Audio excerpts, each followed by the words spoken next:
A man I stood have in waited an Rosalind eternity Mercer's for this garden at moment. dawn, And I uninvited, have as if always been appearing in yours. strangers' gardens was the most natural thing in the world. She saw him from her bedroom window, recognized him instantly. Everyone in London would. Dorian Ashcroft, the most admired man in certain circles, the wealthiest, the most mysterious, and according to 12 rejected women, the most impossible. Rosalind was 23 years old, and she had run out of options 3 weeks ago. When she looked at herself in the mirror that January morning, what she saw did not make her sad. There was no time left for sadness. Brown hair that refused fashionable curls. Gray eyes her mother once called thoughtful. Not beautiful, not in the way London society measured such things. Interesting, perhaps. And everyone knew what happened to interesting girls in a world that preferred beautiful ones. They were forgotten. Her reflection showed a face that had learned to smile at the right moments, to nod at the right words, to present contentment, while her father's world crumbled. 3 years of slow collapse. 3 years of watching furniture disappear piece by piece, servants dismissed one by one, invitations growing fewer until they stopped altogether. The Mercer family had once meant something. Now it meant debts. Rosalind fastened the buttons of her gray dress. Good quality fabric, but last season's cut. Everything in her wardrobe told the same story. Genteel poverty wrapped in fading respectability. Outside January held London in its grip. Bare trees, gray sky, the kind of day that felt like an ending. She walked to the window and looked down. The man stood near the gate where her father had planted roses years ago. They had bloomed once brilliant red, then withered. No one had tended them since. Dorian Ashcroft wore London's finest tailoring, his posture impossibly straight, his face unreadable. Dark hair swept back from features that might have been carved from marble, eyes that caught the morning light and turned it into something else. Rosalind counted her options the way she counted the coins left in the household account. Marriage, marriage, marriage. Every calculation led to the same answer. She would need to marry someone, soon, before the creditors came for the house itself. The problem was simple. Men who could afford to save her family did not need desperate girls with nothing to offer. Men who might want to marry her could not afford the debts. A paradox with no solution, until now. Rosalind did not call for her father, did not wonder at the impropriety. She simply walked downstairs through the house and out into the garden. The cold hit her like a slap. She had not stopped for a coat. He watched her approach with eyes that missed nothing. As she came closer, she realized he cast no breath in the cold air. No mist from his lips, just stillness. "Mr. Ashcroft," she said. Her voice came out steady. "Good. You must have a compelling reason for trespassing." The corner of his mouth moved, not quite a smile. "Miss Mercer, there is someone I need to speak with. That someone is you. Then you should have sent a card. Would you have received me?" She considered lying, decided against it. "No." "Precisely." He inclined his head. "I apologize for the intrusion, but time is short and I have a proposition that requires privacy. Propositions delivered in gardens at dawn are rarely respectable. This one is not respectable at all." Now he did smile. It did not reach his eyes. "But it is honest, and it may be the only thing standing between your family and ruin." The words landed like stones in still water. Rosalind felt the ripples spread through her chest. He knew. Of course he knew. "Come inside," she said. Her father's study smelled of old books and older desperation. Papers covered the desk in organized chaos. Accounting ledgers, bills, letters from creditors. The mathematics of collapse laid out in neat columns. Bernard Mercer sat behind the desk, looking like a man who had aged 20 years in 3. His hair had gone white at the temples. His hands shook slightly as he straightened papers, trying to restore dignity to disorder. Dorian Ashcroft stood in the center of the room and explained his offer in 3 sentences. "I require a wife, not a conventional marriage. 1 year. At the end of that year, we will part ways quietly and your family's debts will be erased." Bernard started to speak. Rosalind raised her hand. "One moment, please." She turned to face Dorian directly. He stood there perfectly still, waiting. No fidgeting, no nervous energy, just that quality of ancient patience. "Why?" she asked. "There are people who wish to destroy me. They possess certain leverage. The image of a married, settled man will render that leverage useless. 1 year will be sufficient." "That does not answer my question." "Why me?" He regarded her for a long moment. "Because you are intelligent enough to understand what I am offering, practical enough to see the value, and desperate enough to accept." The brutal honesty took her breath away. Most men would have dressed it up in prettier words. What exactly would this arrangement entail? You would live at my estate, appear with me at necessary social functions, present the image of a wife. Beyond that, I will not interfere with your life. Separate rooms. Of course. Her father made a sound. Rosalind ignored it. And after the year, a quiet separation, no scandal, you will have sufficient funds to live comfortably. Your family's creditors will be paid in full. He paused. You will be free. Free. The word hung in the air like a promise and a lie. I have conditions, Rosalind said. Dorian's expression did not change. Speak them. First, my family will not know the true nature of this arrangement. They will believe it is a real marriage. I will carry that deception alone. Agreed. Second, I will have my own space in your home. No one enters without permission. No one questions how I spend my time. Agreed. Third, she paused, gathering courage. The money you provide for my family must be enough, not just to pay debts, but to secure their future. Real security, not charity that runs out in 5 years. Agreed. The speed of his acceptance troubled her. No negotiation, no hesitation. Why are you making this so easy? She said. For the first time, something flickered in those dark eyes. Because I need you more than you need me. It was the most honest thing anyone had ever said to her. There is one more thing, Dorian said. One condition that I require. Here it was, the trap. What condition? He held her gaze. Once each month, when the moon is full, I will require a small amount of your blood. Willingly given. Enough to seal an oath between us. The room went very quiet. Her father made a choking sound. Rosalind felt the world tilt. Blood. He wanted her blood. Why? The word came out barely above a whisper. Because in my world, a blood oath is the only contract that matters. It will bind us together for the year. Prove that our marriage is real, not convenience. When the year ends, the bond ends. What kind of bond? A connection. You will be able to sense my presence, my emotions. It is not painful, but it is permanent. Even after the year, the intensity fades, but yes, some echo will remain. Rosalind looked at her father. The old man sat with tears in his eyes, guilt and hope and shame mixed together. She looked at the bills on the desk. She looked at her own hands worn from work servants used to handle. Then she looked at Dorian Ashcroft, this strange, beautiful, terrifying man, offering salvation with a price. How much blood? She asked. Very little. A few drops from your wrist. Once a month. And if I refuse this condition, then I will find someone else. His voice remained level. 12 women have already refused. You would be the 13th. 13. An unlucky number, or perhaps lucky depending on perspective. Why would 12 women refuse? Because the blood oath frightens them. Because they do not wish to be bound to someone like me. Because they have other options. He tilted his head slightly. You do not have other options, Miss Mercer. The cruelty of it was breathtaking, and completely true. Rosalind walked to the window. Outside, the dead garden waited. Beyond the wall, London continued its indifferent existence. Somewhere in this city, creditors prepared their claims. Somewhere, her mother tried to maintain dignity with no money and no hope. Somewhere, time ran out. She turned back to face him. I accept your terms, she said, all of them. The wedding happened 3 weeks later. 3 weeks for her mother to weep with joy, for her father to walk around looking relieved and guilty, for London society to buzz with speculation about how Rosalind Mercer had caught the most elusive bachelor in England. No one knew the truth. No one could know. Rosalind spent those 3 weeks learning to lie, to smile when her mother talked about grandchildren, to nod when friends offered congratulations, to pretend she felt something other than cold calculation. The wedding dress cost more than her family had spent on anything in 3 years. White silk, perfect fit, beautiful in the way money makes things beautiful. A fiction dressed in silk. The church was not small. Dorian Ashcroft's wedding could not be small. When Rosalind took her father's arm and walked through the doors, she saw hundreds of faces. Some familiar from society pages, most completely unknown. They all turned to watch. Lucky girl. If only they knew. Dorian stood at the altar in black, his posture military straight, his face showing nothing. As Rosalind walked toward him, he did not move, did not smile.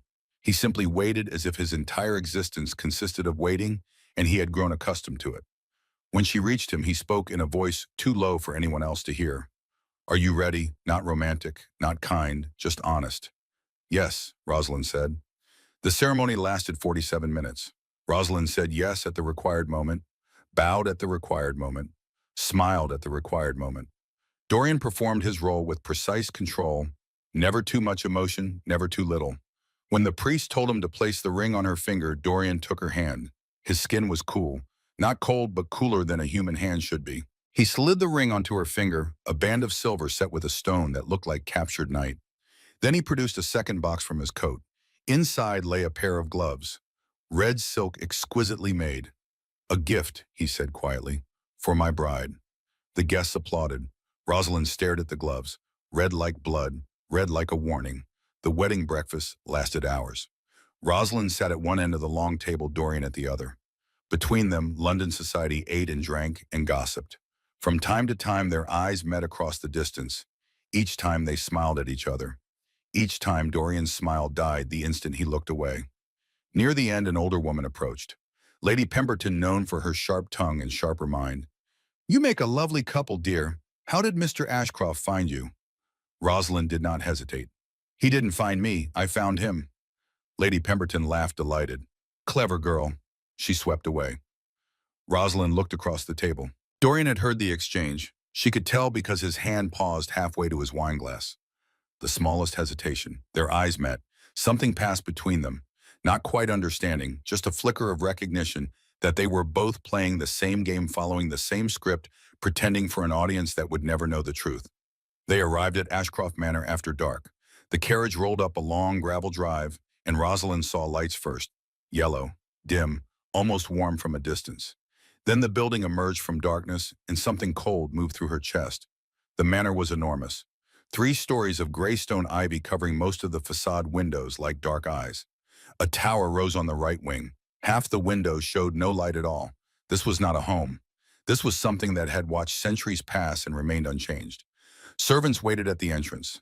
6 of them dressed in black, their faces professionally neutral. At the front stood a woman in her 60s, gray hair pulled back severely, her expression unreadable. "Mrs. Sybil," Dorian said, "my housekeeper." Mrs. Sybil curtsied. "Welcome, Mrs. Ashcroft."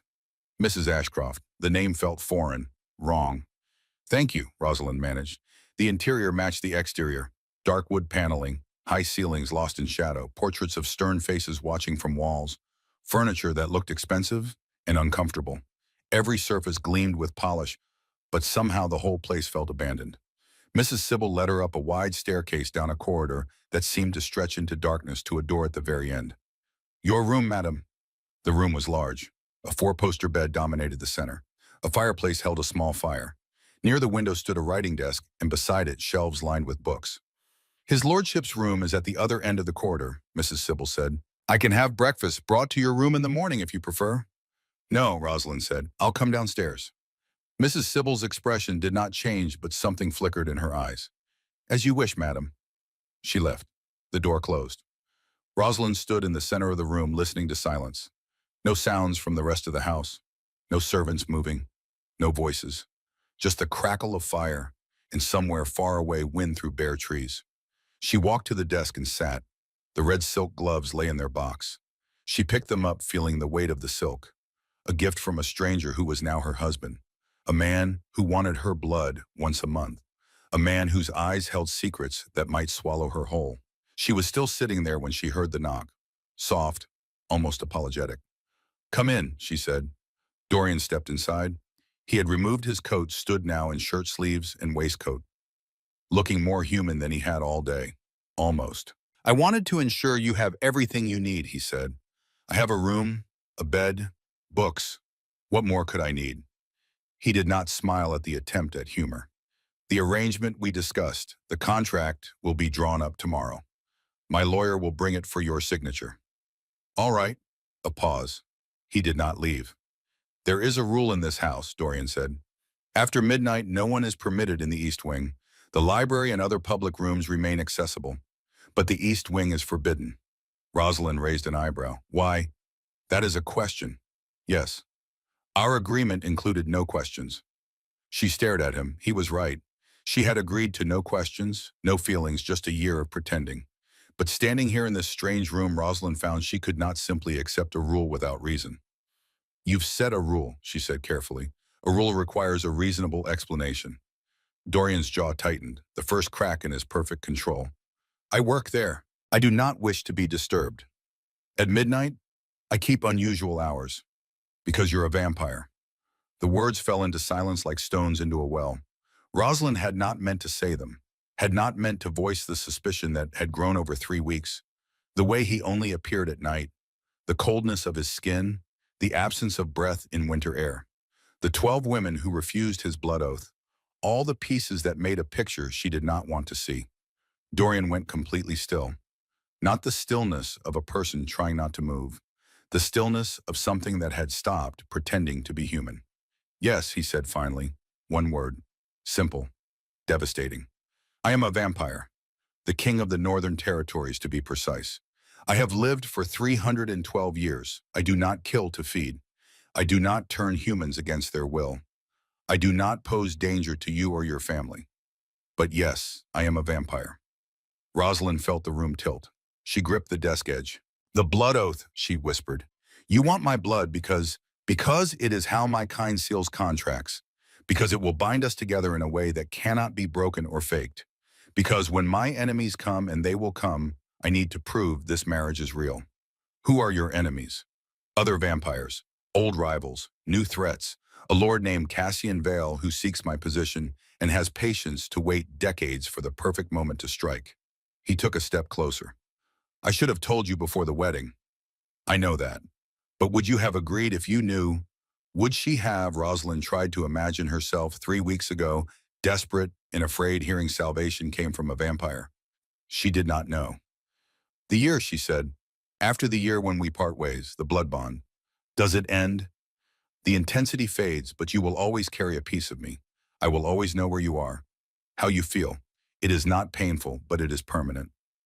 Permanent. The thing that made 12 other women refuse. Can it kill me? Rosalind asked. The way it killed... She stopped, but Dorian understood. My first wife, he said quietly. Marguerite, you saw the books in the library. Those were hers.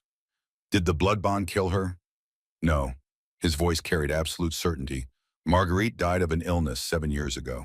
The bond had nothing to do with it. But the other women who refused, they thought it might. Yes, they believed the stories, the myths, that vampires drain their human companions slowly. That the bond is a kind of feeding. He met her eyes. It is not. I swear to you, Rosalind. The bond will not harm you, not physically. Not physically, but the way he said it suggested other kinds of harm. You should have told me, Rosalind said. I know. I might have said no. I know. I might still say no. I know. He turned toward the door, then stopped. If you wish to leave, the carriage will take you back to London tomorrow. Your family's debts will still be paid. I will not hold you to an agreement made under false pretenses. He was giving her an escape, an out. Rosalind thought about London, her mother's tears of joy, her father's relief. The creditors turned away, the future that had opened like a flower after 3 years of slow withering. She thought about this manor dark and full of secrets, about the man who was not a man standing in her doorway, about blood and pawns in a year of lying. The first blood moon, she said. When is it? 3 days. The moon will be full in 3 days. 3 days to decide. 3 days to choose between the life she knew and the one that terrified her. I'll give you my answer then, Rosalind said. Dorian nodded once. Then he left. Rosalind sat alone in her room, staring at the red silk gloves. Outside, somewhere in the darkness, a wolf howled, or perhaps it was something else. She did not sleep that first night. How could she? Every sound in the old manor seemed magnified. Floorboards creaking, wind against windows, the settling of ancient wood and stone, and underneath it all, a feeling, a presence, not threatening, just there, like someone standing just outside her awareness. The bond had not formed yet, but already Rosalind felt the edges of it. When dawn finally came gray and cold, she rose and dressed herself. Her fingers fumbled with buttons. No maid had been assigned. Perhaps Dorian thought she would leave before there was need. Perhaps she would. Rosalind made her way downstairs, following the scent of coffee and bread, to what must be the breakfast room. Smaller than the formal dining room with windows overlooking the wild garden. Dorian was not there. She poured coffee from a silver pot, added sugar, and sat alone at the long table. The coffee was excellent, the bread fresh, everything perfect and empty. Mrs. Sybil appeared in the doorway. His lordship left early this morning. He will return before sunset. Does he always leave at dawn? Always. Mrs. Sybil's expression remained neutral. Will you require anything else, madam? The library. May I use it? Something flickered across the housekeeper's face. The library belonged to the late mistress. His lordship has not entered it since her death. But I may, he did not forbid it, which was not the same as permission. But Rosalind had not asked for permission. Thank you, Mrs. Sybil. The housekeeper left. Rosalind finished her coffee in silence and went in search of the library. She found it on the second floor in the south wing. The door stood slightly ajar as if someone had left in a hurry and never returned. Rosalind pushed it open. The room took her breath away. Floor-to-ceiling shelves lined every wall, filled with books in leather bindings. A fireplace dominated one end, cold and dark. Near the window sat a reading chair, worn comfortable with years of use, and everywhere the smell of old paper and dust and time. This room had been loved once, used, cherished. Now it sat abandoned, a monument to someone who no longer existed. Rosalind walked along the shelves reading spines, poetry, philosophy, novels in French and English, in languages she did not recognize, medical text, histories, a collection that spoke of an educated mind. Marguerite's collection, Marguerite's room, Marguerite's ghost. On a small table near the window, Rosalind found a journal, leather-bound, well-worn. She picked it up carefully, opened it to the first page. The handwriting was elegant and precise.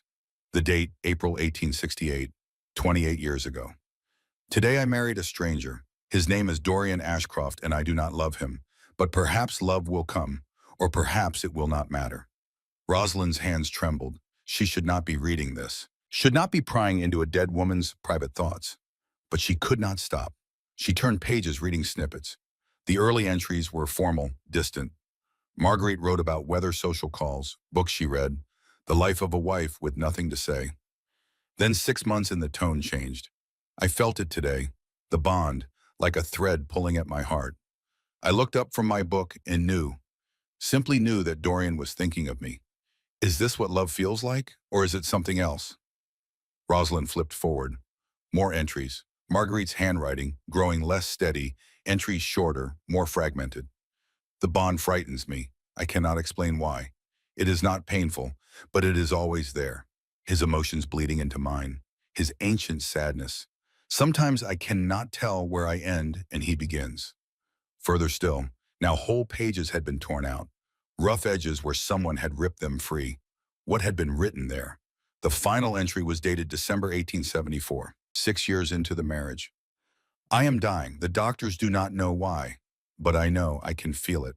The bond drains something from me. Not blood, not life force, but something essential. The part that makes me human. Dorian does not see it. He thinks I have consumption. He tends me with such care, such guilt in his eyes, but he does not understand. The entry ended there. No signature, no farewell, just those words hanging in silence. Rosalind closed the journal carefully and set it back on the table. Her hands were shaking. Her heart raced. Marguerite believed the bond killed her. Whether it was true or not, she believed it. And Rosalind had 3 days to decide if she was willing to risk the same fate. She spent the next 2 days in the library reading. Not Marguerite's journal, though it sat there like a weight on the table impossible to ignore. Instead, she read the books, looking for answers. Dorian did not appear. Mrs. Sybil brought meals on trays and asked no questions. Pearl, a young maid with kind eyes, tended the fire and smiled shyly whenever their paths crossed. The manor settled around Rosalind like a held breath. On the 3rd day, she was invited to a gathering at the Pemberton estate. A small affair, Mrs. Sybil explained. New Year's celebration. His lordship will accompany you, the housekeeper said. So Rosalind dressed in one of the new gowns that had appeared in her wardrobe. Deep blue silk. She pulled on the red gloves Dorian had given her. They fit perfectly, like they had been made for her hands alone. The carriage arrived at sunset. Dorian stepped in, immaculate in black evening wear. He looked at her gloves but said nothing. They rode in silence for most of the journey. Then as city lights began to appear through windows, Dorian spoke. Tonight you will meet others like me. Vampires who move through London society as if they belong there. They will be polite, charming, perfect. Do not trust any of them. Not even you. His lips curved slightly. Especially not me. The Pemberton house blazed with light. Inside, the party was already underway. Rosalind took Dorian's arm and they entered together. The room fell silent for a heartbeat. Then conversation resumed, but Rosalind felt eyes on them. Curious, calculating, hungry. Lady Pemberton swept forward, all smiles. Mr. Ashcroft and the new Mrs. Ashcroft. Lady Pemberton. Dorian inclined his head.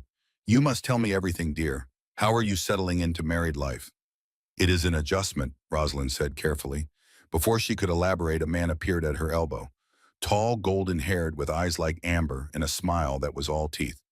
Forgive the interruption, but I simply must be introduced to the woman who finally captured Dorian Ashcroft's heart. Dorian's hand tightened on Rosalind's arm. So slightly, but she felt it. Lord Vale, Dorian said. His voice was ice. Lord Vale Cassian. Vale, I presume. Rosalind kept her voice level. Mrs. Ashcroft. Or may I call you Rosalind? You may not. Cassian's smile widened. Direct, I like that. Dorian always did prefer women with spirit. He paused. His first wife was quite spirited, until she wasn't. The threat hung in the air. Rosalind felt Dorian's entire body go rigid beside her. If you'll excuse us, Dorian said. He guided Rosalind away firmly. Cassian's laughter followed them. That was him, Rosalind said quietly. The enemy you mentioned. Yes. He knows about Marguerite. Everyone knows about Marguerite. She died, I mourned. It is not a secret. Dorian stopped at the edge of the room near a window looking onto darkness. But Cassian knows how to make old pain feel fresh. What does he want? My position, my power, my life. Dorian looked down at her. And now he will want to use you to get it. Before Rosalind could respond, a woman in scarlet silk approached, beautiful with dark hair and darker eyes. Lady Octavia, Dorian said, wariness in his voice. Dorian, how wonderful to see you settled at last. Lady Octavia's eyes swept over Rosalind with precision. And this must be the fortunate bride. I'm still learning the history, Rosalind said. Oh, there's so much to learn. The Ashcroft legacy, the manor, the first Mrs. Ashcroft. Octavia's voice dropped to a conspiratorial whisper. Did you know the library was hers? She spent hours there, reading, writing, fading away. That's enough, Octavia, Dorian said. I'm only making conversation. She smiled at Rosalind. Do visit me sometime, dear. I'll tell you stories about your husband. She glided away, leaving behind the scent of roses and something acrid underneath. Friend or foe? Rosalind asked. Both, neither. Octavia collects information the way others collect art, and she sells it to the highest bidder.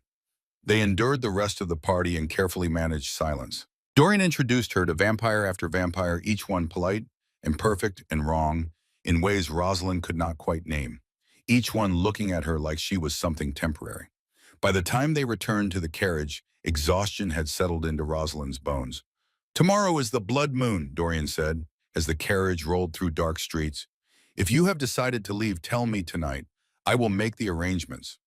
Rosalind stared out the window at passing shadows. She thought about Marguerite's journal. She thought about Cassian Vale's smile.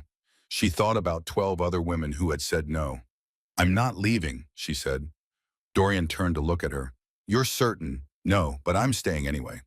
Why? She met his eyes in the darkness. Because you need me. Because my family needs you.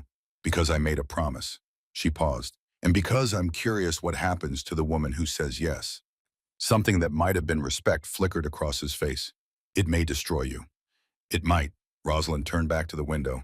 Or I might surprise us both. The carriage rolled on through the night, carrying them back to the manor, back to the choice that waited, back to the blood moon rising tomorrow. Rosalind felt the weight of it settling over her like a cloak. Heavy, inescapable. Hers. Tomorrow she would give her blood to a vampire king. Tomorrow the bond would form. Tomorrow everything would change. She was not ready, but she would do it anyway.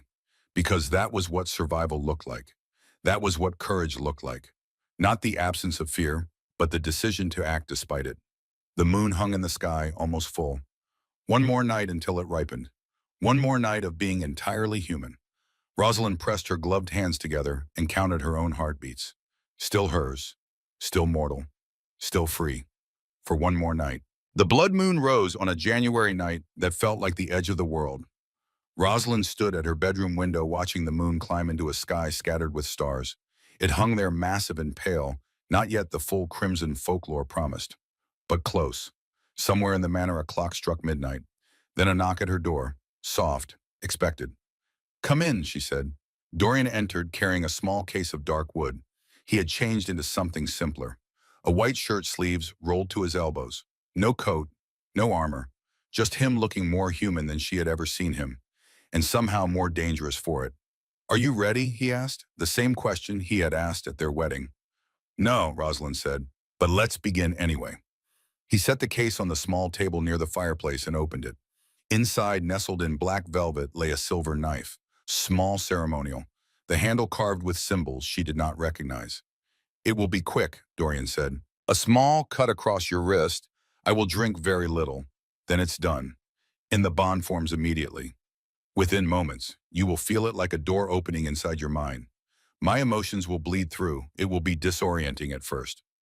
Rosalind sat in the chair near the fire. Dorian knelt before her. The gesture was shockingly vulnerable. A king kneeling at the feet of a woman who was not truly his wife. "Give me your hand," he said quietly. She held out her left hand. It trembled slightly. Dorian removed the red silk glove with infinite care, sliding it off finger by finger. His touch was cool but careful, as if she were made of something fragile. He turned her hand palm up, exposing the pale underside of her wrist. Blue veins showed clearly beneath the skin. Her pulse beat visibly. Human, mortal, alive. "It will hurt for a moment," he said. "I'm sorry." "Don't apologize, just do it." He picked up the knife. The blade caught firelight and turned it into liquid silver. Then he pressed the edge to her wrist and drew it across in one swift, clean motion. The pain was sharp and immediate. Rosalind gasped, tried to pull away, but Dorian held her wrist steady. Blood welled up from the cut dark red against pale skin, and Dorian lowered his mouth to the wound. The sensation was nothing like Rosalind had imagined. Not violent, not invasive. His lips were cool against her skin, his mouth gentle. She felt the pull of it like water flowing out of a vessel. Not much, just enough. Then something else happened. A door opened inside her mind. A door she had not known existed, suddenly swinging wide, and through it came a flood of emotions that were not hers. Loneliness, vast and ancient and deep as an ocean. Guilt, sharp as broken glass. Fear, not for himself, for her. And underneath it all, something warm. Gratitude. Relief. The smallest spark of hope. The intensity overwhelmed her. Rosalind made a small sound, half gasp, half sob. Dorian immediately released her wrist and pulled back. "Too much?" he asked. His voice was rough. "I can feel you," she whispered. "Inside my head. Your emotions." "I know. I feel yours too." She looked at him, really looked at him. His eyes had darkened. Blood stained his lips. Her blood. He was lonely. So lonely. Centuries of it piled up like snow in an empty field. "How long have you been alone?" Rosalind asked. Dorian stood abruptly, turning away. "The bond is formed. The ritual is complete." He picked up a cloth from the case and handed it to her. "Wrap your wrist. It will heal quickly now." "You didn't answer my question." "Because it is a question. And our agreement was made when I thought you were human, when I didn't know I would feel your loneliness like it's my own." Rosalind wrapped the cloth around her wrist. "How long, Dorian?" He stood with his back to her, shoulders rigid. 7 years. Since Marguerite died. 7 years. The same length of time as a fairy tale curse. And before Marguerite, centuries. He turned to look at her. "Do you understand what I am? I have lived for 312 years. I have loved and lost and forgotten more people than you will ever meet. Everyone I care for dies." "Then why did you marry again?" "Because Cassian Vale gave me no choice. Because I need the image of stability. Because," he stopped. The bond pulsed between them. She felt his frustration, his anger at himself. "Because you were tired of being alone," Rosalind finished softly. He said nothing, but she felt the truth of it through the bond. "The ritual is complete," Dorian said. "You should rest." He left. Rosalind sat alone with her bandaged wrist and a vampire king's emotions echoing inside her mind. She did not sleep that night. Every time she closed her eyes, she felt him, somewhere in the east wing, working at something. Occasionally a spike of frustration, once something that might have been amusement, then back to that steady loneliness. By morning, exhaustion had settled into her bones, but the bond had quieted to a manageable hum, like background music, always there but no longer overwhelming. Rosalind dressed and went downstairs. Dorian was already in the breakfast room. The sight of him sitting at the table reading a newspaper in morning light was unexpected. He looked up. Their eyes met, and she felt his surprise through the bond. "Good morning," she said. "Good morning." He gestured to the chair across from him. "Please." She poured coffee, added sugar, and sat. The newspaper lay between them on the table. "May I?" Rosalind asked, indicating the paper. Dorian slid it across without a word. She read in silence. After a few minutes, she found an article that made her laugh. A report about Parliament, some ridiculous argument over trade tariffs. "Listen to this," she said, and read the absurd quotes aloud. When she finished, she looked up. Dorian was watching her with an expression she could not quite read. But through the bond, she felt it. Surprise. And beneath it, the smallest warmth. He almost smiled. This became their routine. Each morning, the newspaper. Each morning, coffee shared in comfortable silence. February passed in strange quietness. Rosalind explored the manor, learning its corridors and rooms. She spent hours in Marguerite's library, reading books, carefully avoiding the journal. Mrs. Sybil maintained professional distance, but Pearl, the young maid, grew friendlier. She brought tea and afternoons lingered to chat about harmless things. Dorian appeared only in mornings and late evenings. He kept to his work in the East Wing, but the bond hummed between them constant, and slowly, carefully, she felt something new creeping in. Interest, curiosity, directed at her. He was paying attention. The second blood moon came at the end of February. The ritual was still uncomfortable, still strange, but familiar now. The bond deepened. Rosalind felt more of him, and he more of her. The boundary between them blurred slightly, like watercolors bleeding together. March arrived with rain and wind, and Rosalind began to change. It started small, a paper cut that healed in minutes instead of days. A stumble that should have left bruises, but didn't. Then came the morning she woke before dawn, able to see perfectly in the dark. Rosalind sat up in bed, staring at her room. No candle burned, no fire in the grate. The curtains were drawn. She saw everything. The texture of wallpaper, the grain of wood furniture. All of it clear as day, just rendered in shades of gray. Fear spiked through her. She felt an answering surge through the bond. Dorian's concern sharp and immediate. Moments later, he was at her door. "Rosalind," she opened the door. He stood in the hallway, fully dressed despite the hour. "What's wrong?" he asked. "I felt your fear. I can see in the dark. Perfectly." He went very still. "Since when?" "Just now." Dorian stepped into her room. "Show me." She pointed to the far corner where shadows should have hidden everything. "There's a book on that table. Poetry. The spine is dark green with gold lettering." He walked to the table, picked up the book, turned it over. The bond carried waves of alarm and guilt. "It's the bond," he said quietly. "It's changing you." "Into what?" "I don't know. This has never happened before." "Marguerite, never." He stopped, set the book down carefully. "I'll stop the rituals. We'll break the bond." "No." "Rosalind, you're transforming." I said no. She moved closer to him. "We have a deal. 1 year, 12 blood moons. We're only 3 months in. I won't sacrifice you the way I sacrificed her." The pain in his voice was almost physical. Rosalind reached out and took his hand. Cool skin, steady despite everything. "You didn't sacrifice Marguerite. She was ill." She paused. "I'm not Marguerite." Through the bond, she felt his war with himself, the desire to protect her, the fear of loss, the growing realization that she would not be dissuaded. "If it gets worse," he said finally, "if you feel weak or sick, I'll tell you, I promise." He nodded slowly, then his eyes focused past her. "Someone is in the garden, watching the house." She followed him to the window, peered out into pre-dawn darkness. With her new vision, she saw him clearly, a figure in dark clothes standing near the wall. "Cassian," Dorian said. The figure raised one hand in a mocking wave. Then he was gone, moving with impossible speed.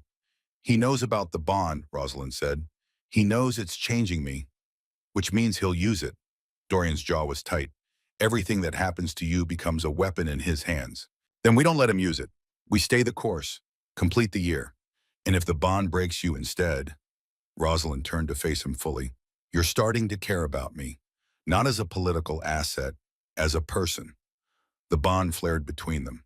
His emotions laid bare despite his neutral expression. Surprise, denial. And underneath it all, the truth. The slow, reluctant warmth that had been growing since the first breakfast they shared. "That changes nothing," Dorian said. "It changes everything." They stood there in the darkness, connected by invisible threads of blood and magic and something more fragile. Then Dorian stepped back, breaking the moment. Dawn is coming, he said. I should go. He left. Rosalind stood alone watching through the window as the sky slowly lightened. Her vision returned to normal as the sun rose. Gradual, barely noticeable, but it confirmed what she already knew. She was becoming something other than human. April brought warmth in London society. Invitations arrived, dinner parties, balls, theater performances. Rosalind wore her new gowns, her carefully constructed smile. She played the role of Mrs. Ashcroft with increasing skill. And everywhere they went, Cassian Vale appeared, always polite, always watching. The bond made lying impossible. Every time Cassian approached, Rosalind felt Dorian's tension spike. They were an open book to each other now. It should have been unbearable. Instead, Rosalind found it oddly comforting. Someone finally saw her, really saw her. They were becoming something. Partners, allies. Then came the fifth blood moon in May and everything intensified. The ritual happened as always. The knife, the blood, the drinking. But this time when the bond deepened, Rosalind felt something shift inside her body. Not painful, just different. Strength flooded into her muscles. Her senses sharpened further. She could hear heartbeats in the room below. Could smell smoke from the fireplace 2 floors down. Rosalind, Dorian pulled back concern on his face. What's happening? She stood, tested her balance, felt power coiling in her limbs. I'm stronger, she said. I can feel it. Faster, sharper. Not vampire. She still felt warmth, still breathed, still had a heartbeat, but not entirely human either. We stop now, Dorian said. This has gone too far. No. Rosalind turned to face him. Don't you see? Whatever this is, it's not killing me. It's making me stronger, strong enough to stand beside you. You're changing into something unknown, something powerful. She held out her hand. It did not shake. I chose this. I chose to stay. Whatever I'm becoming, it's my choice. Through the bond, she felt his helplessness, his fear, his growing realization that he could not protect her from the consequences of her own decisions. And underneath it all, that warmth, growing stronger, harder to deny. He cared about her, perhaps more than he wanted to admit. If you continue, he said quietly, there may be no going back. The changes may become permanent. Good, Rosalind said. I don't want to go back. The months that followed blurred together in a rhythm Rosalind had not expected. June, July, August, September, October, November. 6 more blood moons. 6 more times the bond deepened. 6 more times the changes intensified. By the time December arrived, Rosalind could run faster than any horse, could hear whispered conversations 3 rooms away, could heal from injuries in hours instead of days. She was becoming Dampier, half human, half vampire, something that should not exist. And through it all, the bond between her and Dorian grew not just in power but in warmth, in understanding, in something that felt dangerously like no. She would not name it yet. Early December brought the 11th blood moon, and the next morning it brought Pearl's disappearance. Rosalind came down for breakfast to find Mrs. Sybil standing in the hallway, her usually neutral expression replaced by genuine distress. Pearl, Rosalind asked, what's happened? Gone, madam. Her bed wasn't slept in. She simply vanished. Dorian emerged from his study moving fast. When sometime in the night. Through the bond, Rosalind felt Dorian's immediate understanding. This was not a simple disappearance. Cassian, she said. Yes. Dorian's voice was flat. Dangerous. He's escalating. They found the note an hour later tucked into the morning newspaper. Meet me at the old cathedral. Noon. Come alone or she dies. CV. Absolutely not, Dorian said when Rosalind reached for her coat. This is a trap. He has Pearl. I'm aware I'll handle it, like you handled the last 11 months of his threats. Rosalind fastened her coat. I'm going. Rosalind, you can't stop me. She felt his frustration surge through the connection, his fear. Then I'm coming with you, he said. They stared at each other, the bond hummed between them carrying stubborn determination from both sides. Finally, Rosalind nodded. You stay outside. Hidden. 20 minutes. Done. The old cathedral sat on the edge of London, abandoned for decades. Rosalind entered alone at precisely noon. The interior was vast and empty. Sunlight fell through the broken roof and dusty shafts. At the far end, Cassian Vale stood waiting. Pearl knelt beside him, bound in gagged terror in her eyes. Mrs. Ashcroft. Cassian's smile was warm as summer and twice as poisonous. How good of you to come. Let her go. Of course, eventually. First, we talk. Rosalind walked forward, slowly aware that Dorian waited outside, that the bond carried her emotions to him. What do you want, Cassian? The same thing I've always wanted, Dorian's position. Cassian circled Pearl like a predator. But I've realized something interesting. This transformation you're undergoing, do you have any idea how rare that is? Ice ran down Rosalind's spine. What are you talking about? The blood bond doesn't change humans, ever, unless the human carries something special in their bloodline, something old, something powerful. I don't understand. Van Helsing blood, Cassian said softly. You're descended from the greatest vampire hunters in history. That's why the bond is transforming you instead of draining you. You're becoming something new, something between human and vampire. The words fell like hammer blows. Rosalind felt the truth of them. It made terrible sense. How did you know? She whispered. Because I've been searching for Van Helsing descendants for 200 years. You were delivered to me by accident, by Dorian's desperate need for a wife. What do you want from me? Cassian's smile widened. I want you to help me destroy him. Never. Not even to save this girl. He crouched beside Pearl. Let me show you what I have on Dorian. Documents from 1837. Proof that he signed papers covering up vampire feeding deaths. He produced papers from his coat, spread them on the dusty floor. Financial records, official stamps, and signatures. Multiple signatures, all in Dorian's distinctive hand. He was young, only 20 years into his reign, inexperienced, frightened. So when the old guard came and demanded he sign these papers, he did. He protected murderers to keep his throne. Through the bond, Rosalind felt Dorian outside. His tension, his awareness that something was wrong. Even if these are real, she said slowly, why tell me? Because exposure is boring. I want him to suffer first. I want him to watch everything he cares about crumble. Starting with you. Cassian stood. Work with me. Convince him to abdicate peacefully. I become king, you and Pearl go free. Except the people who value justice. Justice from a man who married you under false pretenses, who's transforming you into something inhuman without your informed consent.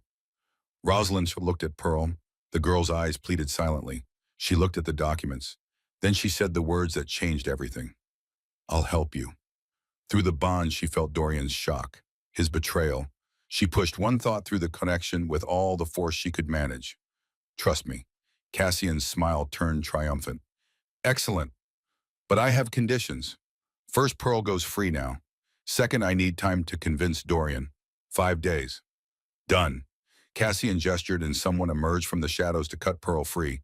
The girl scrambled to her feet and ran for the door. And my second condition, I want to see these documents authenticated. I don't trust you. For a moment, anger flickered in Cassian's eyes. Then it smoothed away. Smart girl. Very well, tomorrow night. The Blackwell estate. And Cassian, if you approach me again before then, I tell Dorian everything. He walked past her. Then he was gone. Rosalind stood there shaking. Through the bond, she felt Dorian's approach. Seconds later, he burst through the door. What did you do? His voice was raw. What did you promise him? I bought us time. She turned to face him. Did you sign those documents 1837, covering up vampire murders? His face went very still. Yes. The admission hit like a physical blow. What piana? Because I was young and stupid and frightened of losing everything. Because the old families threatened to remove me. Because I made a choice I have regretted every day since. He moved closer. I am not a good man, Rosalind. I never claimed to be. But you're not a murderer. No, but I protected murderers. She absorbed this. The documents, are they real or forgeries? I don't know. Cassian could have access to originals, or he could have created perfect copies. I'm seeing them tomorrow night. He's having them authenticated. Dorian's eyes widened. He's luring you into a secondary trap. Obviously, which is why you're going to help me prepare. She stepped closer. I told Cassian I would convince you to abdicate. I have 5 days, which means we have 5 days to figure out what he's really planning. Through the bond, she felt his emotions shift, surprise, grudging respect, and that warmth again stronger now. Why are you helping me? He asked quietly. Because whatever you did in 1837, you've spent 60 years trying to atone for it. Because everyone deserves a second chance. Because, she paused, because I choose to. They stood there in the dusty cathedral light, connected by blood and magic and something more fragile. Something that felt dangerously like trust. Tomorrow night, Dorian said. We'll go together. Hidden. He'll know. Then we'll be very, very careful. The authentication happened at an old estate on the outskirts of London. Rosalind arrived at midnight wearing dark clothes. Dorian was somewhere in the shadows, close enough to feel through the bond. Inside, 3 scholars waited. Cassian stood to the side, watching. Examine them, he said, gesturing to documents spread on the table. The scholars worked for 2 hours, checking signatures, testing ink, examining paper. Finally, the lead scholar looked up. These documents are authentic. The signatures match Lord Ashcroft's hand from the period. The ink and paper are consistent with 1837. Rosalind felt her heart sink. Through the bond, she felt Dorian's resignation. Thank you, gentlemen, Cassian said. You may go. The scholars left. Rosalind and Cassian stood alone. So, Cassian said, now you know the truth. He made mistakes. He enabled murders. 60 years ago, people change. Vampires don't change. Cassian moved closer. You have 4 days left. Convince him to step down, or I take these to the council. He left. Rosalind stood alone staring at the documents. Then she moved closer, picked one up, held it to the light, and saw it. The forgery was perfect. Almost. But there in the corner of one signature, a tiny imperfection, the way the D in Dorian curled, just slightly wrong. She had seen him sign documents dozens of times. Every morning, every evening. This was not his signature. It was close, brilliant, nearly perfect, but not his. Through the bond, she sent one clear thought. The documents are fake. She felt his response. Shock, relief, then immediate understanding. Rosalind left the estate and found Dorian waiting in the shadows. The signatures are wrong, she said quietly. Whoever forged them was good, but not perfect. Which means the originals were destroyed years ago. Cassian manufactured evidence. Dorian's jaw was tight. But how do we prove it? We find who he paid to create the forgeries. That could take weeks. We have 4 days. Then we work fast. They rode back to the manor in silence. The bond hummed between them, carrying a determination from both sides. When they arrived home, Mrs. Sybil was waiting in the entrance hall, tears on her face. Madam, she said, I must speak with you, in private. Rosalind followed her to the library. Dorian stayed at the doorway. I've been spying for Lord Vale, Mrs. Sybil said without preamble. For 3 years. He promised me information about Lady Marguerite's death. The words fell like stones. Rosalind felt Dorian's shock through the bond. You betrayed me, he said quietly. Yes, Mrs. Sybil's voice broke. And I'm sorry, but I learned something tonight.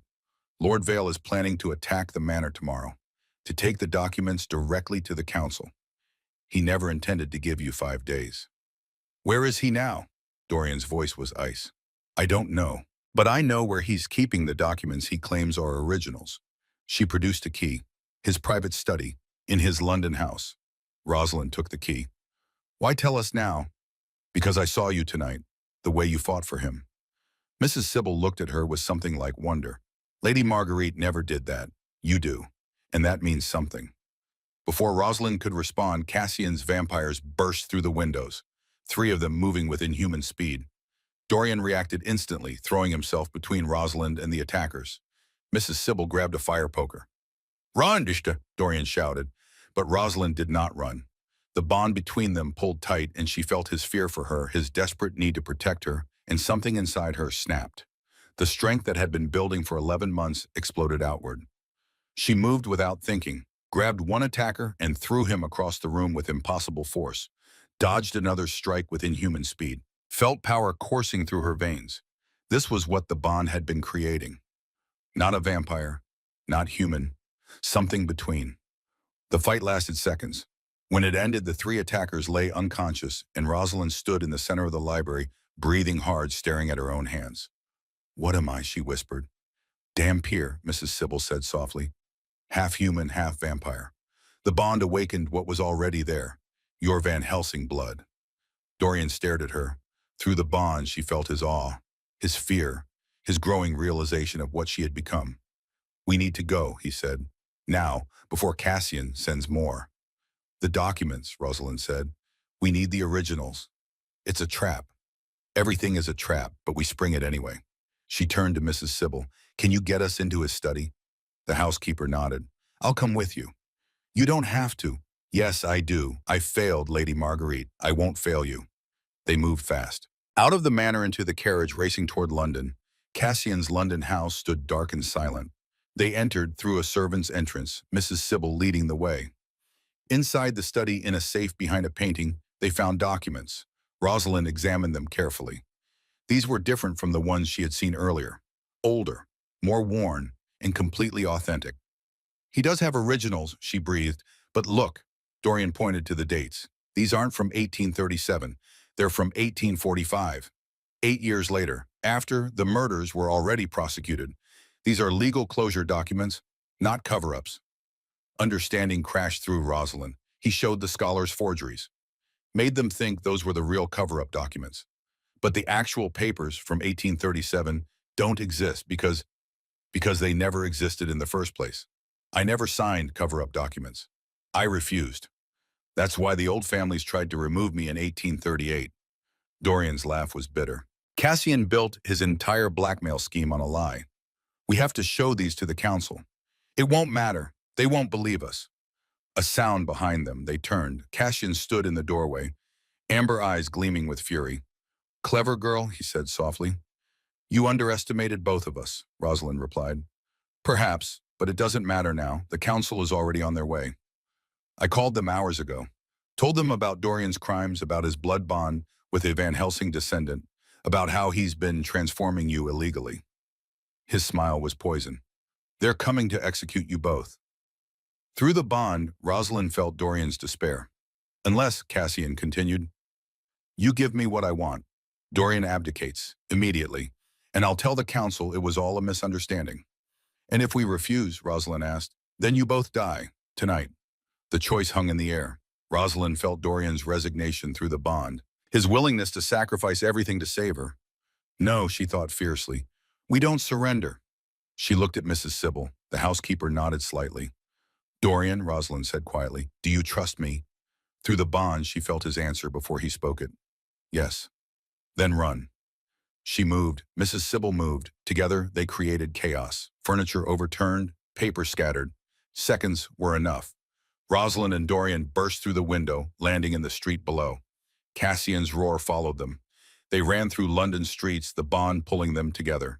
Behind them, Mrs. Sybil's scream cut through the night. Rosalind stopped, tried to go back, but Dorian pulled her forward. She chose this, he said, grief in his voice. She chose to give us time. They ran until they collapsed in an alley, breathing hard, holding each other in the darkness. Through the bond, Rosalind felt everything. Dorian's grief for Mrs. Sybil, his fear for their future. The council will be at the manor within hours, he said. We can't go back. Then we go forward. We go to the council ourselves. We show them the real documents. We tell them the truth. We fight. They won't listen. They'll listen to me, a Van Helsing descendant bonded to a vampire king. That's never happened before. I'm living proof the bond doesn't have to be destructive. Through the bond, she felt his hope kindle. Small, fragile, but there's a gathering, Dorian said slowly. 3 days from now, the winter solstice. All the council will be present. Then we have 3 days to prepare. They stood together in the alley. The bond hummed between them stronger than ever. Rosalind reached out and took his hand, his cool skin against her warmer flesh. 3 days, she said. 3 days, he agreed. And somewhere in London, the blood moon began to rise. They had 3 days. Dorian found them shelter in an abandoned church on the edge of London. Stone walls thick enough to muffle sound. A crypt below ground where he could rest during brightest daylight hours. Rosalind sat in the nave as dawn broke on the first day, watching light creep across the dusty floor. Pearl appeared at noon bringing food and news. The council arrived at the manor last night, Pearl said, setting down a basket. They searched everything. Cassian told them you both fled because of guilt. Did they believe him? Rosalind asked. Some did, but Elder Thaddeus, the oldest one, seemed uncertain. Kept asking why Lord Ashcroft would run if he truly believed himself innocent. Pearl paused. There's something else.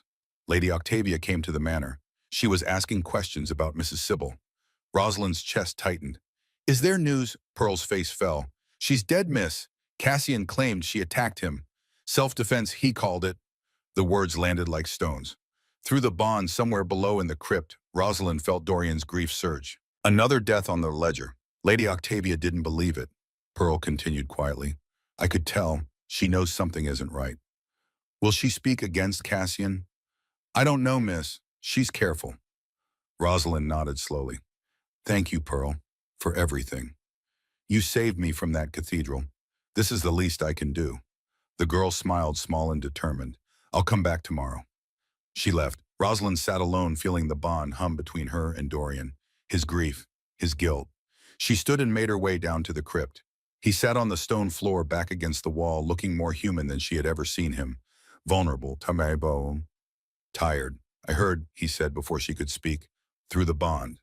I'm sorry about Mrs. Sybil. She made her choice, a brave one. He looked up at her. They all make choices around me, and they all end the same way. Rosalind sat beside him on the cold stone. I'm not dead. Not yet. Stop. You've been with me for 11 months, and already you've been threatened, changed, hunted. Your transformation into Dhampir wasn't supposed to happen. His voice cracked. I'm 300 years old, and I still destroy everything I touch. Rosalind reached out and took his hand.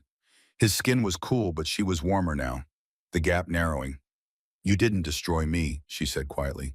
You gave me power, strength, the ability to stand beside you instead of behind you. That's transformation. Transformation you didn't ask for. I asked to stay. Every blood moon I chose to continue. Those were my choices, Dorian, not yours. Through the bana she felt his defenses crumbling, the guilt giving way to something more fragile. Hope. The council will demand proof, he said finally.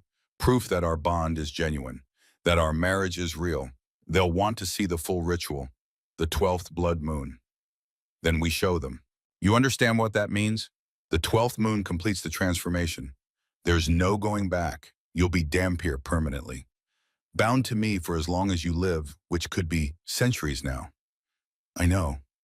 And you're still willing. Rosalind turned to face him fully. In the dim light, his eyes were dark as midnight. I stopped being willing about 3 months ago, she said. No, I'm choosing. There's a difference. He stared at her. Through the bond, she felt his emotions shifting. Surprise, confusion, and underneath it all, that warmth. No longer a spark, a flame. Why, he whispered. The question hung between them, heavy, dangerous, honest. Because somewhere between the fear and the blood moons and the morning newspapers, I stopped seeing a vampire king and started seeing you. Just you. Lonely and guilty, and trying so hard to protect everyone that you forget to protect yourself. She paused. And because when I look at the next 60 years or 100 years or however long this transformation gives me, I can't imagine spending them with anyone else. The silence that followed was profound. Then Dorian leaned forward and kissed her. It was not their first kiss. That had happened at the wedding, brief, informal, and empty. This was different. This was real. His mouth cool against hers, his hand cupping her face with infinite gentleness, the bond flaring bright between them. When they broke apart, he rested his forehead against hers. If we survive the council, if we make it through this trial, I'm going to court you properly. Flowers, poetry, all the ridiculous romantic gestures I should have done from the beginning. Rosalind smiled. I'll hold you to that. They sat together in the crypt as the day passed overhead, connected, quiet, preparing for the storm. The second day brought unexpected allies. Lady Octavia arrived at sunset, sweeping into the abandoned church like she owned it. You've made quite a mess, she said without preamble. Lady Octavia. Dorian emerged from the shadows. I'm surprised to see you here. Are you... You shouldn't be. I've been collecting information about Cassian Vale for 50 years, waiting for him to overreach. This seems to be that moment. She produced a folder from her bag, documents, letters, financial records, all bearing Cassian's seal. For decades, he's been consolidating power, bribing council members, eliminating rivals.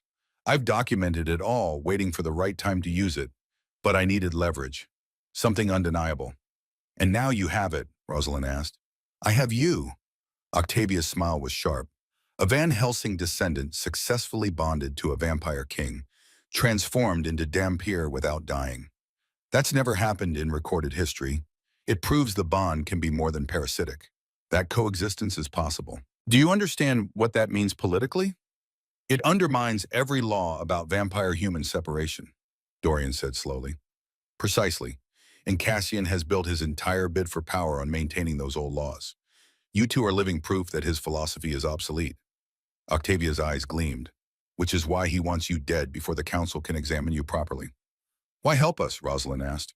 What I've always wanted, a place in history as the one who ushered in a new age, and perhaps the satisfaction of watching Cassian Vale's face when he realizes he's been outmaneuvered.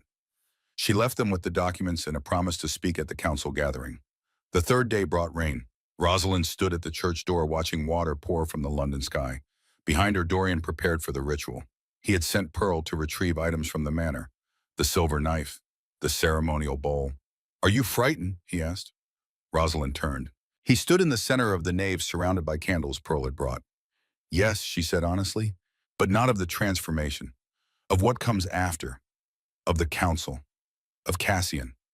He'll have one last move, something we haven't anticipated. Then we'll face it together. Dorian crossed to her, took her hands. If something happens tonight, if the council rules against us, they won't. But if they do, Dorian's grip tightened. I want you to know that these 11 months have been the most human I've felt in 300 years. You gave me that. Whatever happens, thank you. Rosalind reached up and touched his face. We're not dying tonight. We're winning. And then you owe me flowers and poetry. He smiled, a real smile reaching his eyes. I remember. The rain continued as the sun set, as the blood moon began its slow climb, as the time came to face judgment. The council gathering took place in the old cathedral in the heart of London. Rosalind and Dorian arrived together walking through rain that had gentled to mist. They entered through the main doors and every vampire in the vast space turned to watch. The council sat at the far end, 7 ancient vampires. Elder Thaddeus was the oldest, his face like carved wood, his eyes holding centuries of judgment. Cassian stood to the side, immaculate in formal dress, his amber eyes tracking Rosalind's every movement. Beside him, 3 council guards. Lady Octavia sat in the gallery, her expression neutral. But when Rosalind's eyes met hers, she nodded once. Dorian Ashcroft.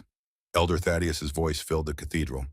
You stand accused of deceiving this council, of entering a false marriage to avoid political censure, of illegally transforming a human through blood bond. How do you answer? Dorian stepped forward. I answer that the marriage began as contract but became real, that the transformation was not illegal because it was consensual and previously unknown, and that Lord Cassian Vale has manipulated evidence to serve his own ambition. Murmurs rippled through the assembled vampires. Bold claims, Cassian said smoothly. But where is your proof? I have documents signed by your own hand covering up murders in 1837. You have forgeries and lies, Rosalind said. Her voice rang out clear and strong. And I have proof. She stepped forward, producing the documents they had taken from Cassian's study. The real papers from 1845. These are the authentic records, dated 8 years after the supposed crimes, proving that Dorian Ashcroft refused to sign cover-up documents, that he stood against the old families and nearly lost his position because of it. Your accusations are built on fabricated evidence. Cassian's face tightened. Those papers prove nothing. By you, Lady Octavia's voice cut through his protest. She stood documents in hand. I have records of payments you made to a forger 3 months ago. Correspondence discussing the exact specifications of documents forged from 1837. Bank transfers that match the timeline of your conspiracy. She walked forward and placed the evidence before the council. Lord Vale has been systematically undermining the Northern Territory for 50 years. I have documented bribes, threats, and 3 suspicious deaths. This entire trial is the culmination of his bid for power built on lies. The cathedral erupted in voices. The council raised hands for silence. Elder Thaddeus examined the documents carefully. Minutes passed. Finally, he looked up. These allegations require investigation, but the evidence presented suggests Lord Vale has indeed manipulated this council. His ancient eyes fixed on Cassian. You will be detained pending trial. Guards moved forward. Cassian's amber eyes flashed with rage. You fools! You think this is over? He turned to Rosalind and his smile was poison. Did you never wonder how Marguerite really died? Sweet, fragile Marguerite, who wasted away despite the bond that should have sustained her. Dorian went rigid. What are you saying? I'm saying I killed her. Cassian's voice was soft, deadly. Slowly, over months, small doses of silver in her tea, in her food, enough to weaken her, to make the bond feel like it was draining her, to make you believe the connection was deadly. The cathedral went silent. Rosalind felt Dorian's shock through the bond, his horror. Why? The word came out broken. Because I needed you vulnerable, guilty, afraid to ever bond again. But then this one came along. He gestured at Rosalind. And you bonded anyway, and she didn't die because she has Van Helsing blood, because her heritage protects her from the silver, because she's everything Marguerite wasn't. He laughed. So I failed with her. But I succeeded with Marguerite. For 7 years, you've carried the guilt of her death. That guilt made you weak, made you predictable. Dorian moved before anyone could stop him, faster than thought. His hands closed around Cassian's throat, lifting him off the ground. You murdered her. You poisoned my wife and let me believe I killed her. Dorian, Rosalind's voice cut through the fury. Don't. He's not worth it. Through the bonds she pushed calm, understanding, justice over vengeance. Slowly Dorian lowered Cassian to the ground. Stepped back. His hands shook with the effort of restraint. Take him, son, Elder Thaddeus said. Lord Cassian Vale, you are charged with murder, conspiracy, and treason. You will be tried and sentenced according to our laws. The guards seized Cassian. As they dragged him away, he looked at Rosalind one last time. You think you've won, but you've only delayed the inevitable. The old laws will return. Humans and vampires cannot coexist. You're an aberration. Then he was gone, and the cathedral fell into shocked silence. Elder Thaddeus stood. The accusations against Lord Ashcroft are dismissed. His position as king of the Northern Territory is restored. He paused. However, the matter of the blood bond remains. Mrs. Ashcroft, you have undergone transformation without council oversight. This requires examination. I consent to examination, Rosalind said steadily. The 12th blood moon rises tonight. To prove the bond is genuine and consensual, you will complete the ritual here, before this council. Do you agree? Rosalind looked at Dorian. Through the bond she felt his question, his need to know she truly wanted this. I agree, she said. They prepared the ritual in the center of the cathedral. Candles formed a circle. The silver knife gleamed on a velvet cloth. The assembled vampires watched in silence. This had never been done publicly before. Rosalind and Dorian stood facing each other inside the circle. Are you certain? He asked quietly. I've never been more certain of anything. Elder Thaddeus approached carrying an ancient book. The ritual has 3 parts: blood shared, bond acknowledged, transformation completed. Each must be done willingly. He opened the book. Dorian Ashcroft, King of the Northern Territory. Do you willingly share your blood with this woman? I do. Rosalind Mercer Ashcroft. Do you willingly receive his blood? I do. Then let the first exchange begin. Dorian took the silver knife. Rosalind held out her wrist, bare and pale in candlelight. He made the cut with practiced precision. Blood welled up dark and rich. Then he cut his own wrist and pressed it to hers.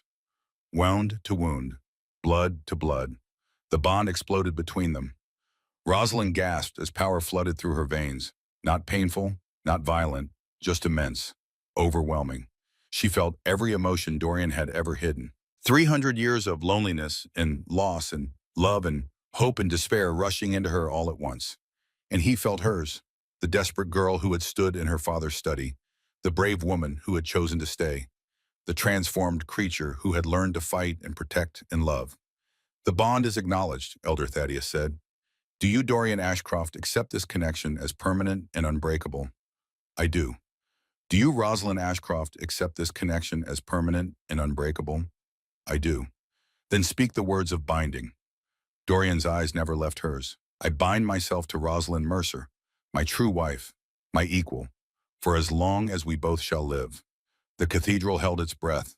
Rosalind felt the transformation beginning, her body changing at a cellular level, becoming something new. I bind myself to Dorian Ashcroft, she said. Her voice was steady, strong. My true husband, my partner, for as long as we both shall live. The bond completed. Light burst from the circle, blinding and pure. Rosalind felt herself lifted off the ground, suspended in energy that rewrote her very nature. Pain and ecstasy mixed together. Ending and beginning, when the light faded, she stood changed. She could feel the difference immediately.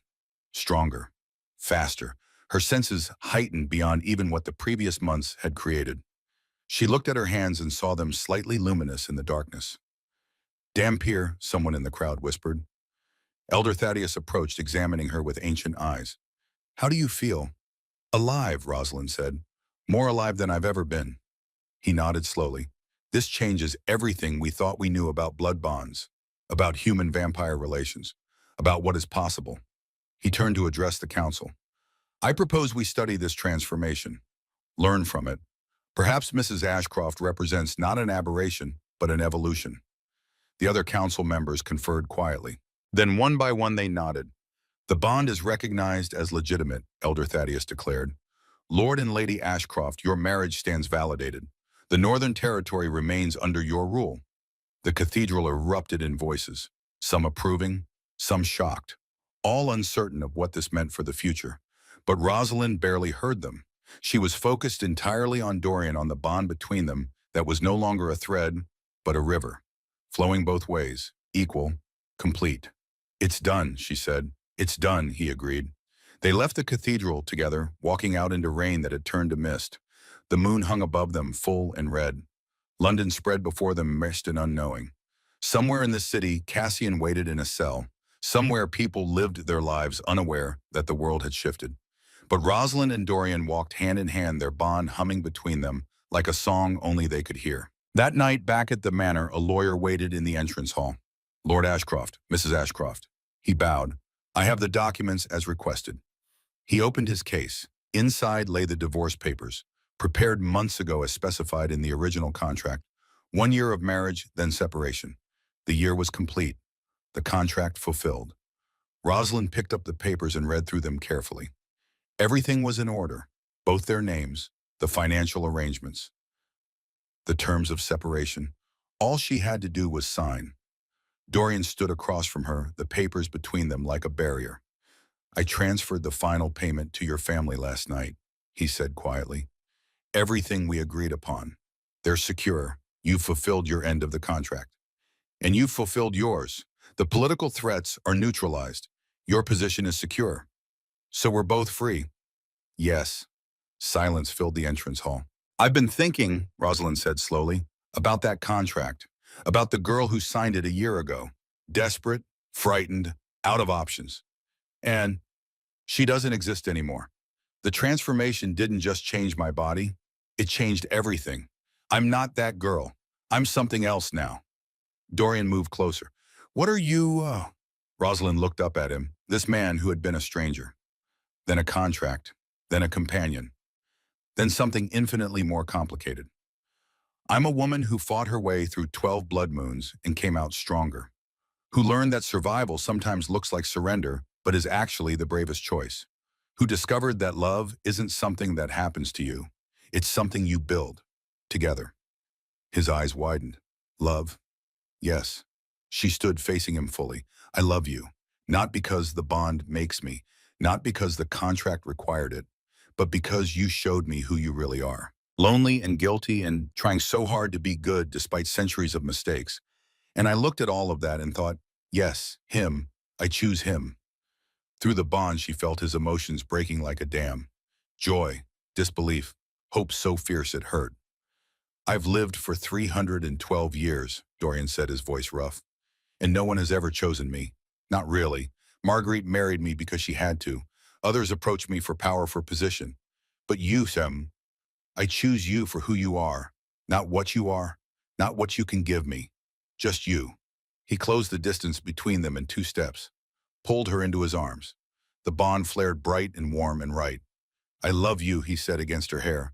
I think I started loving you the morning you read me that ridiculous article about Parliament and laughed, really laughed, like the manor wasn't haunted, like I wasn't a monster, like we were just 2 people sharing breakfast. Rosalind pulled back enough to see his face. What do we do about the divorce papers? We burn them. Both copies, every single page. She smiled. And then what? Then I court you properly, the way I should have from the beginning. And when it feels right, I ask you to marry me again. For real this time. No contract, no conditions. Just a choice. What if I don't want to wait? Rosalind reached up and cupped his face. What if I want you to ask me now? Through the bond, she felt his heart skip, his breath catch. Rosalind Mercer, he said softly, will you marry me not for politics, not for money, not to save anyone, just because I love you and I want to spend every remaining year of my immortal life watching you become more extraordinary with each passing day? Yes, she said, but on one condition. He smiled. Name it. The blood bond continues. 1 moon per month. Forever. I want that connection, that intimacy, that absolute certainty that I know you and you know me. That's not a condition. That's a gift. He kissed her then, deep and true and full of promise. The bond sang between them. Complete, unbreakable, chosen. The lawyer cleared his throat awkwardly. They broke apart laughing. We won't be needing those, Dorian said, gesturing to the divorce papers. Very good, my lord. The lawyer packed them away, bowed and left. Rosalind and Dorian stood alone in the entrance hall of Ashcroft Manor. Outside, rain had stopped. The night was clear. Come with me, Dorian said. There's something I want to show you. He led her to the library, Marguerite's library, the room that had been abandoned for 7 years. But now candles burned on every surface, and on the small table near the window, a bundle of flowers, purple crocuses from the garden. I started preparing this while you were with the council, Dorian said. I didn't know if we would survive, but I hoped. And I thought if we did, I wanted to show you that this room doesn't have to be a monument to the past. It can be ours, shared with her memory, but no longer haunted by it. Rosalind walked to the window, looked out at the garden. The wild tangle had been tamed slightly. She could see where new roses had been planted, red and purple growing together. You did all this today. I had help, Pearl, the staff. They wanted to welcome their new lady properly. Rosalind turned back to him. Thank you. For what? For letting me in, for trusting me with your ghosts, for choosing me back. He crossed to her, took her hands. Always. They stood there in the library surrounded by books and candlelight and the ghosts of the past that no longer held power over them. No contract this time. Just love. Just choice. Just the beginning. Rosalind woke to sunlight streaming through the library windows. The room had become theirs. She had moved her writing desk to face Dorian's so they could work in the same space. Companionable silence. The kind that only comes after learning each other's rhythms. She stretched, feeling the changes in her body. 3 months of being Dampier had taught her the limits and possibilities of her new nature. She could walk in daylight, could eat human food though she no longer needed it, could feel warmth and cold, though neither affected her the way they once had. She was still becoming. That was the gift of transformation. It never truly ended. Her hand moved to her stomach, resting there gently. Another transformation growing inside her, impossible, the vampire physicians had said. Dampier women could not conceive. Except she had. Rosalind was 2 months pregnant with a child that should not exist. A miracle born from a bond that should not have worked. Dorian appeared in the doorway carrying a tray. Tea. Toast. He set it down and kissed the top of her head. How do you feel? He asked. Alive. Awake, ready. For what? Everything. He smiled and sat across from her. They shared breakfast in comfortable silence as the sun climbed higher. Rosalind looked around the library, at the books that had been Marguerite's, at the desk where Dorian worked, at the flowers on the windowsill, at the life they were building together. She thought about the girl who had stood in her father's garden a year ago, desperate, afraid, out of options. That girl had said yes to a vampire king's impossible condition and found herself transformed into something she had never imagined. Not a victim, not a sacrifice, a queen, a wife, soon a mother. A woman who learned that sometimes the things that terrify us most are the things that save us. Rosalind smiled and reached across the table. Dorian took her hand. The bond hummed between them like music only they could hear. Outside, the garden bloomed. Inside, love grew. And somewhere between the fear and the blood, moons and the morning light, Rosalind Ashcroft had found her home. Not in a place, in a person, in a choice, in forever.